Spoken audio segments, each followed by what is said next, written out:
பரிசுத்தமுள்ள தகப்பனே, கிருபையாய் தந்திருக்கிற இந்த புதிய நாளுக்காக நன்றி ஆண்டவரே. இந்த மாதத்தின் 11வது நாளுக்காக தேவனுக்கு நன்றி செலுத்துகிறோம். எங்கள் பிதாவாகிய தேவனுக்கு ஸ்தோத்திரம், கர்த்தராகிய இயேசு கிறிஸ்துவுக்கு ஸ்தோத்திரம், பரிசுத்த ஆவியான திரியேக தேவனுக்கு ஸ்தோத்திரம்.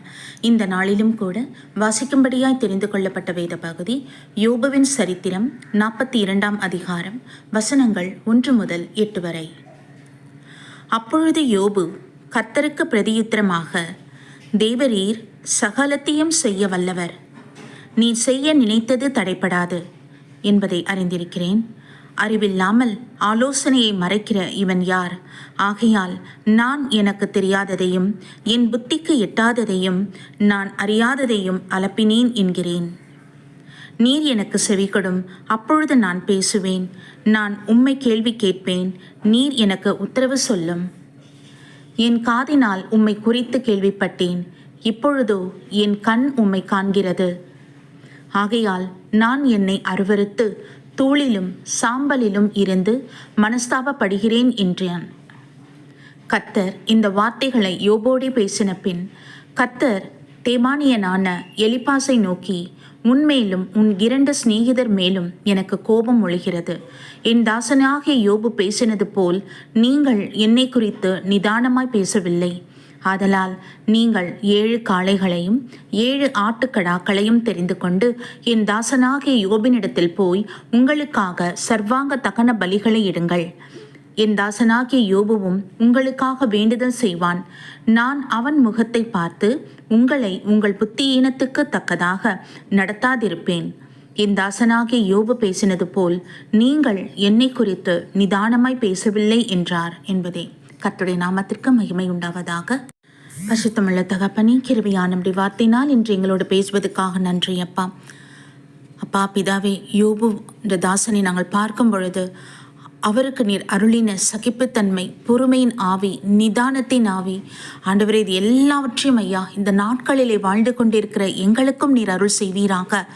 ஆமீன் பிதாவே. ஒவ்வொரு நாளும் எங்களுக்கும் சகிக்கிற தன்மை வேணும், பொறுமையின் ஆவி எங்களுக்கு வேணும் என் தகப்பனே. எல்லாவற்றுக்கும் மேலாக தங்கள் நண்பர்களுக்காக அவர் பரிதவித்து ஜெபித்தது போல நாங்களும் ஆண்டவரே எங்கள் தோழர்களுக்காக, எங்கள் அருகாமையில் இருப்பவர்களுக்காக பாரத்தோடு ஜெபிக்க கிருபை தாங்கப்பா.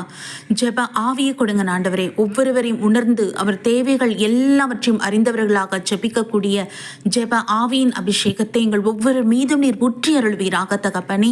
உமக்கு நன்றி அப்பா, நன்றி அப்பா. ஒருவருக்காக ஒருவர்கள் ஜெபிங்கள் சொல்லியிருக்கீங்க. ஆமீன் தகப்பனே. பாரத்தோடு நாங்கள் ஜெபிக்கக்கூடிய அந்த ஞானத்தை அருள் செய்வீராக தகப்பனே. மக்கு ஸ்தோத்திரம்பா. ஒரு முன்மாதிரியான வாழ்க்கையை யோபு அவர்கள் வாழ்ந்திருக்கிறார். அவர் வாழ்ந்த வீடு, அவர் வாழ்ந்த ஸ்தலம், அவர் வாழ்ந்த அந்த இடம் எல்லாமே இன்றும் சாட்சியா இருக்கிறதே அப்பா. மக்கு ஸ்தோத்திரம், ஸ்தோத்திரம். நன்றி ஆண்டவரே, நன்றி தகப்பனே. அப்பா, அந்த பூமியில வாழ்கிற நாட்கள் எல்லாம் நாங்களும் உமக்கு சாட்சியாய் இருக்க கிருபை தாங்க. அமீன் தகப்பனே. உம்முடைய அடிச்சுவடுகளை பின்பற்றி வரத்தக்கதான பாக்கியத்தை எங்கள் ஒவ்வொருவருக்கும் அருள் செய்வீராக. இந்த நாளிலும் கூட எங்கள் ஒவ்வொரு குடும்பத்தை கர்த்தர் நீங்க ஆசீர்வதித்து வேலி அடைத்து பாதுகாத்துக் கொள்ளுங்க. நம்முடைய கிருபையுள்ள கருத்துக்கள் ஒப்புக் கொடுக்கிறோம். அப்பத்தையும் தண்ணீரையும் கையின் வருமானத்தையும் கர்த்தர் ஆசீர்வதித்தருளும் ஐயா. உம்முடைய சமூகமே எங்களுக்கு முன் செல்வதாக, நன்மையினால் எங்களை நிரப்புவீராக. எல்லா தீமைகளுக்கும் துன்மார்க்குடைய கண்ணுக்கு ஆலோசனை கொள்ள நீங்களாக்கி ரட்சித்துக் கொள்ளுங்க. எங்கள் இந்திய தேசத்தை தேவரீருடைய சமூகத்தில் ஒப்புக் கொடுக்கிறோம் தகப்பனே. ஆளுயர்களுக்கு ஞானத்தை கொடும், ஆலோசனை கொடுத்து நீர் வழிநடத்த வேண்டும் ஜெபிக்கிறோம்ப்பா. தகப்பன் இறங்குவீராக, வேலி அடைப்பீராக. இயற்கை வளங்கள், விளை நிலங்கள், நீர் நிலைகளை தேவன் ஆசீர்வதியும் என் தகப்பனே. அப்பா பிதாவை மனம் இறங்கியருளும் என்ற அச்சா. மக்கு நன்றி, நன்றி, நன்றி அப்பா. உலக நாடுகளில் உடைய சமாதானம் உண்டாக வேண்டும். இஸ்ரேலை ஆசீர்வதித்து பாதுகாத்துக் கொள்ளுங்க. திக்கற்ற பிள்ளைகளை கர்த்தர் கண்ணோக்கி பார்த்துள்ளும் ஆண்டவரே. அவர்களுடைய அலைச்சல்கள், வேதனைகள், மன உளைச்சல்களின் அறிந்திருக்கிறீரப்பா. சமாதானத்தினால் நிரப்புவீராக. உம்முடைய சமாதானத்தின் ஆவியானவர் அவருடைய சிந்தனைகளை ஆட்கொள்ள வேண்டும் ஜெபிக்கிறோம் என் தகப்பனே. பரிதவித்து நாங்கள் என்ன செய்ய போறோம் என்று தவித்து கொண்டிருக்கிற பிள்ளைகளுக்கு நீர் இறங்கும், இறங்கும் அப்பா. மீறுதல் குறை குற்றங்களை மன்னிங்க இயேசப்பா. நன்றி ஆண்டவரே, நன்றி தகப்பனே, நன்றி பிதாவே. அப்பா, சுகவீனமாக இருக்கிற பிள்ளைகள், வீடுகளில், ஹாஸ்பிட்டலில், ஐசி வார்டில் இருக்கிற பிள்ளைகளை எல்லாம் தெய்வ சமூகத்தில் ஒப்பு கொடுக்கிறோம். ஒரு விசை கண்ணோக்கி பாருங்க. உம்முடைய இரக்கத்தினால் அவங்களை ரட்சித்தருளும் அப்பா. ஜீவனை அருள் செய்யுங்கப்பா. சரீர சுகத்தையும் பலத்தையும் அற்புதமாய் நீ வழிநடத்த வேண்டும் ஜெபிக்கிறோம். அற்புத சுகத்தை அருள் செய்யுங்க. உம்முடைய சாட்சியாய் நிறுத்துங்கப்பா. நன்றி, நன்றி, நன்றி தகப்பனே.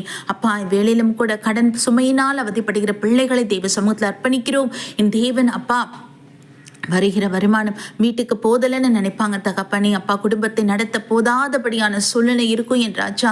வரவுக்கு மேலே செலவுகள் தான் இப்போ அதிகமாக இருக்கு. தேவரே, உடைய சமூகத்தை ஒவ்வொரு குடும்பத்தையும் ஒப்பு கொடுக்குறோம் ஆண்டவரே. திட்டத்தை நீங்க கொடுங்க. குடும்பத்தை நடத்தக்கூடிய ஆலோசனைகள், திட்டங்களை நீங்க கொடுத்து ஒவ்வொரு பிள்ளைகளையும் வழிநடத்த வேண்டும் ஜெபிக்கிறோம். தேவன் இறங்குவீராக. வீண் செலவுகளில் இருந்து ஆண்டவரை புத்தி தெளிவை அருள் செய்து காத்துக்கொள்ள வேண்டும் ஜெபிக்கிறோம்ப்பா.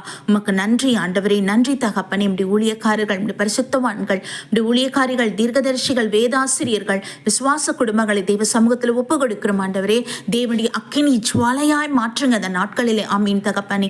உமக்கென்று ஆண்டவர் வைராக்கியமை எழும்பணும் இயேசப்பா.